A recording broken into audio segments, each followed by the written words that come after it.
Hello everyone, welcome again. इस video में हम लोग देखने वाले हैं फिजिक्स से रिलेटेड कुछ इंपॉर्टेंट सवाल जो कि घटनाचक्र बुक से लिया गया है।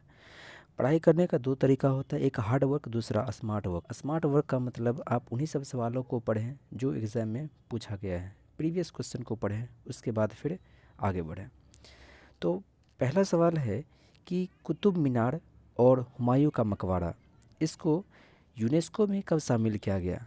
तो 1993 में। अच्छा, सवाल ये बनता है हुमायूं का मकबरा कहाँ है? तो याद रखिएगा, दिल्ली में है। हुमायूं का मकबरा कहाँ है? दिल्ली में है। वहीं पर कुतुब मीनार और हुमायूं का मकबरा, इसको कब यूनेस्को में शामिल किया गया? 1993 में। अब इसको याद कैसे रखेंगे? देखिए, हुमायूं कुतबा के तरह तैरते हुए दिल्ली आया। बस एक छोटा सा ट्रिक हम बना रहे हैं। हुमायूं कुतबा के तरह तैरते हुए दिल्ली आया, तो इसमें हुमायूं से हो जाएगा हुमायूं का मकबरा, तैरते हुए कुतबा की तरह, तो कुतबा से हो जाएगा कुतुब मीनार, तैरते हुए तो 93 कहाँ आया? दिल्ली आया। वहीं पर महाबौद्ध मंदिर की बात करें तो महाबौद्ध मंदिर जो है वो बिहार के बोध गया में है। महाबौद्ध मंदिर कहाँ है? तो बिहार के बोध गया में है। इसको यूनेस्को में कब शामिल किया गया? 2002 में। कब शामिल किया गया? 2002 में यूनेस्को में। अब इसको याद कैसे रखेंगे? बुद्धि दो, हमको बुद्धि दो, तो बुद्धि से हो जाएगा बौद्ध, महाबौद्ध मंदिर, दो से हो जाएगा 2002। वहीं पर आगरा फोर्ट और एलोरा की गुफा, आगरा फोर्ट और एलोरा की गुफा, इन दोनों को शामिल किया गया था 1983 में।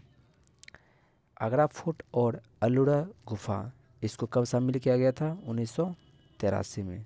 जहाँ की लाल किला दिल्ली में जो है, इसको यूनेस्को में कब शामिल किया गया? 2007 में। लाल किला को यूनेस्को में कब शामिल किया गया? तो 2007 में। वहीं पर यदि हम लोग भारत में बात करें, प्रथम नौसेना संग्रहालय, प्रथम नौसेना संग्रहालय वो है कोच्चि बंदरगाह पर बनाया गया। प्रथम नौसेना संग्रहालय कहाँ पर बनाया गया? तो कोच्चि बंदरगाह पर बनाया गया।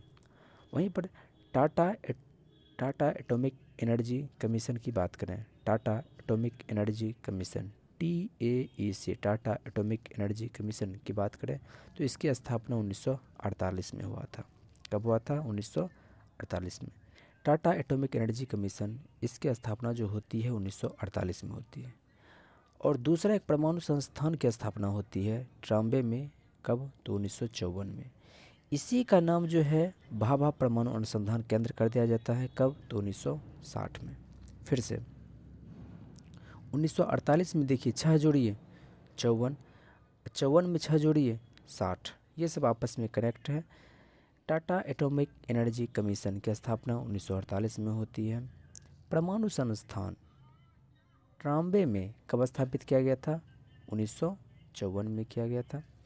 इसी का नाम जो है भाभा परमाणु अनुसंधान केंद्र रखा गया, बार्क। कब किया गया? तो 1960 में। अगला है हिंदुस्तान शिपयार्ड, ये कहाँ पर है? विशाखापत्तनम में है। हिंदुस्तान शिपयार्ड ये कहाँ है? तो विशाखापत्तनम में है। वहीं पर अगर हम बात करें garden rich workshop, garden rich workshop ये कहाँ पर है? तो कोलकाता में है। गार्डन रिच वर्कशॉप ये कहाँ है? तो कोलकाता में है। वहीं यदि हम लोग बात करें भारतीय सुनामी चेतावनी प्रणाली को कब अपनाया? अंतर्राष्ट्रीय सुनामी चेतावनी प्रणाली को कब अपनाया भारत? तो 2006 में। बात ऐसा है ना कि 2004 में हिंद महासागर में बहुत बड़ा सुनामी आया, जिसकी वजह से जो आपका दक्षिणी पॉइंट जो देखते हैं इंदिरा पॉइंट, वो आपका डूब गया था। तो जब इतना ज़्यादा हानि देखा तो भारत ने सोचा क्यों ना इस प्रणाली को हम भी अपना लें। तो 2004 में घटना घट चुका था, तो 2006 में इस प्रणाली को अपना लिया भारत ने भी। तो अंतर्राष्ट्रीय सुनामी चेतावनी प्रणाली को भारत कब अपनाया था? 2006 में। ये सभी सवाल आपके एग्ज़ाम में पूछा हुआ है, इस बात को ध्यान में रखें। ये सभी सवाल आपके एग्ज़ाम में पूछा गया है। एक जनजाति है अपातनी जनजाति।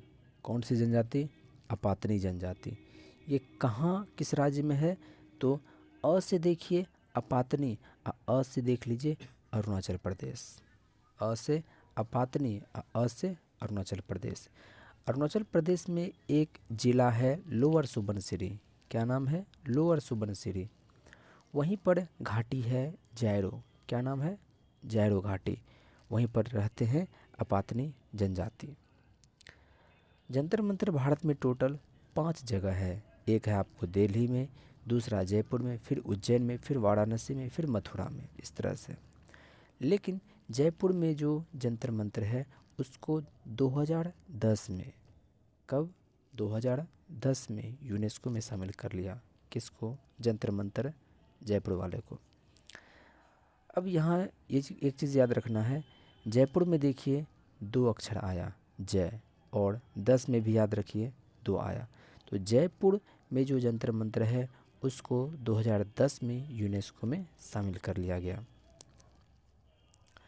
वेल्हा गोवा में चर्च और कैथेड्रल, वेल्हा गोवा में चर्च और कैथेड्रल, इसको यूनेस्को में शामिल कर लिया गया है, याद रखिएगा। तिरुपति तिरुमाला मंदिर कहाँ है? आंध्र प्रदेश में है। होयसलेश्वर मंदिर कहाँ है? कर्नाटक में है। हेलेबिड, ये भी आपको कर्नाटक में ही मिलेगा। दार्जिलिंग जो हम लोग बोलते हैं, दार्जिलिंग की चाय, तो आपके दिमाग में आता होगा अच्छा ये असम की बात कर रहा है। नहीं, दार्जिलिंग आपका वेस्ट बंगाल में है। दार्जिलिंग कहाँ है? पश्चिम बंगाल में है। आप अगर मैप में देखेंगे तो इस तरह से है, फिर इस तरह से घूम करके आपका पश्चिम बंगाली ऐसे करके फैला हुआ है।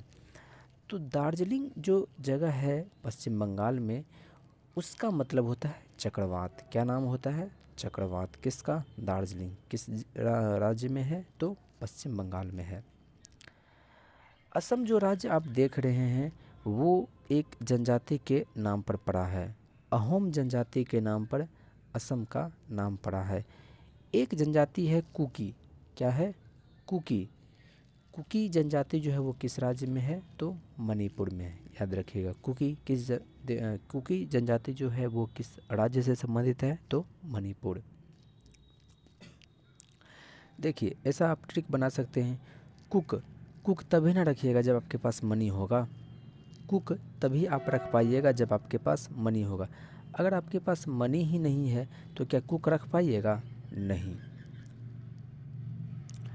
अगला है कच्छ की खाड़ी। कच्छ की खाड़ी को समुद्री पार्क घोषित कर दिया गया है।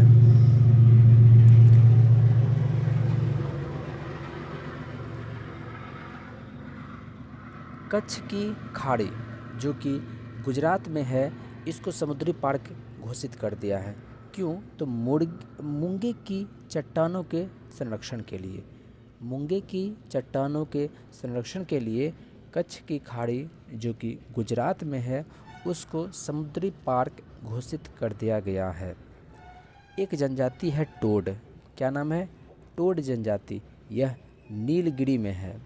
नीलगिरी क्षेत्र जिसे आप ऐसे देखते हैं, ये नीलगिरी जो है आपको कर्नाटक में भी है, इधर तमिलनाडु में भी है और इधर केरल में भी है। तो ये टोड जनजाति जो है वो नीलगिरी क्षेत्र में रहता है। अगर ऑप्शन में तीनों में से कोई एक है तो आप मार सकते हैं, हालांकि ऑप्शन में तमिलनाडु बेटर ऑप्शन रहेगा। चेंचू एक जनजाति है, वो ओडिशा में है। चेंचू एक जनजाति है जो कहाँ पर है? ओडिशा में है। अगला है मंगोलाभ। मंगोलाभ जो है वो भारत के किस क्षेत्र में है? तो उत्तर पूर्व।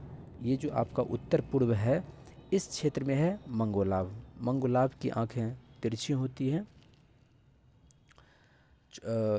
कद इसका सामान्य ही रहता है और हल्का सा भूरे रंग का यह होता है और आंखें इसकी तिरछी होती है। तो ये मंगोलाभ जो हैं वो चीन और म्यांमार से आए हुए लोग होते हैं।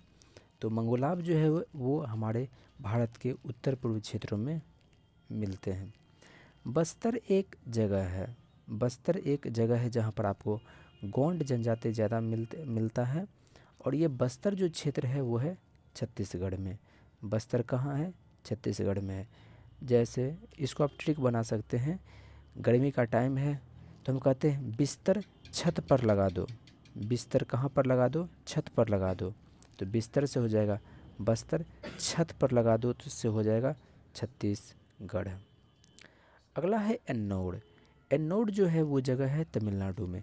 वहीं अगर बात करेंगे वेल्लोर, वेल्लोर की बात करेंगे तो ये आपको पड़ता है आंध्र प्रदेश में। जगह का थोड़ा सा नाम आप याद रखें, वेल्लोर आंध्र प्रदेश में, एन्नोड जो है वो आपको तमिलनाडु में।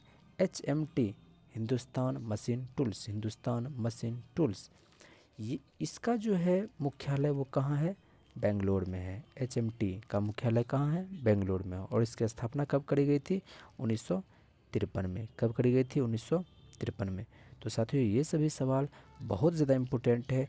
इम्पोर्टेंट इसलिए कि ये सवाल आपके एग्ज़ाम में पूछा गया है। SSC के घटना चक्र बुक से ही ये सभी सवाल आपके लिए लाए हैं, और ये सभी सवाल पूछा हुआ है, यानी दोबारा पूछे जाने का पूरा पूरा चांस बनता है। वीडियो के अंत तक बने रहने के लिए आपका बहुत बहुत धन्यवाद, शुक्रिया। जय हिंद।